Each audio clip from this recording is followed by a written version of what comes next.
Le drapeau national flottant avec fierté sur le toit de l'Institut Lodja dans la commune de Kasavubu à Kinshasa. Des apparences qui recouvrent une réalité tout aussi contrastée. Des murs vétustes, personnel vieillissant, portes et fenêtres dégradées, salles de classe vides et par-dessus tout des bancs en lambeaux à compter sur les doigts d'une main. Vieillissement des locaux scolaires, insuffisance de salles de classe, insuffisance d'équipements scolaires, insuffisance de moyens d'enseignement, insuffisance de salles spécialisées, c'est-à-dire laboratoire de sciences, bibliothèque scolaire, salle informatique.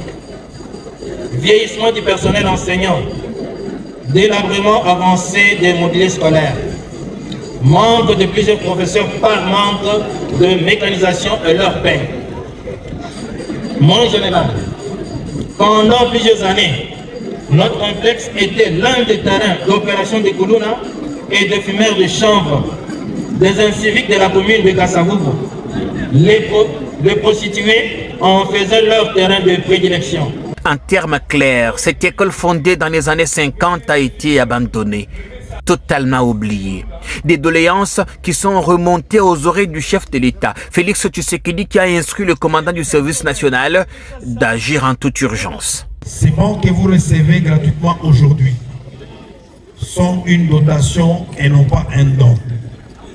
Ils sont fabriqués par les Koulouna, jeunes désœuvrés jadis irrécupérables, mais qui sont devenus des bâtisseurs de nation, utiles à la société congolaise, après un séjour de formation passé au centre pilote Laurent Désiré Kabila à Kanyama-Kasese.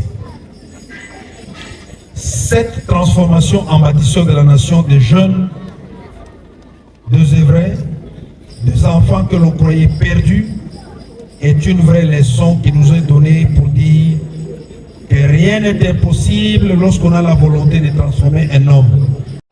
Des bancs pupitres, 250 au total, qui constituent un premier lot. Les besoins sont immenses et le lieutenant général Jean-Pierre Kassongo Kabouik promet de revenir ici pour un deuxième lot.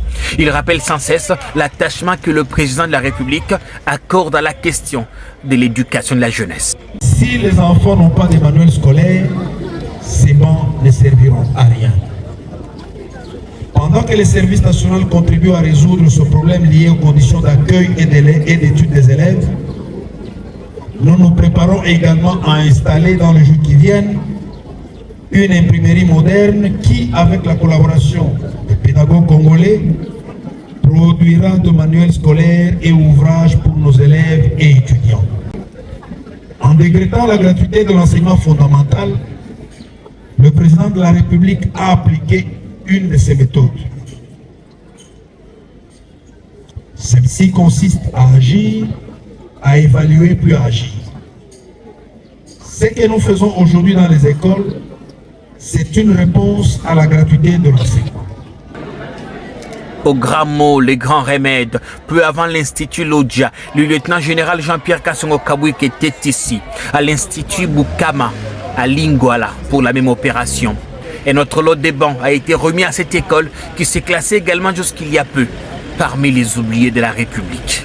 Étant une école d'élite et de référence dans la commune de Lingwala, votre soutien restera inoubliable.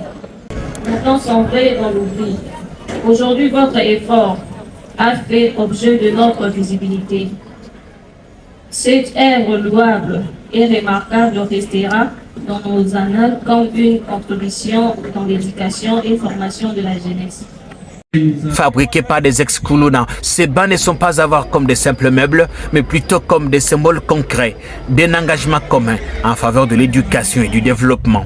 Un chantier qui tient particulièrement à cœur le commandant suprême.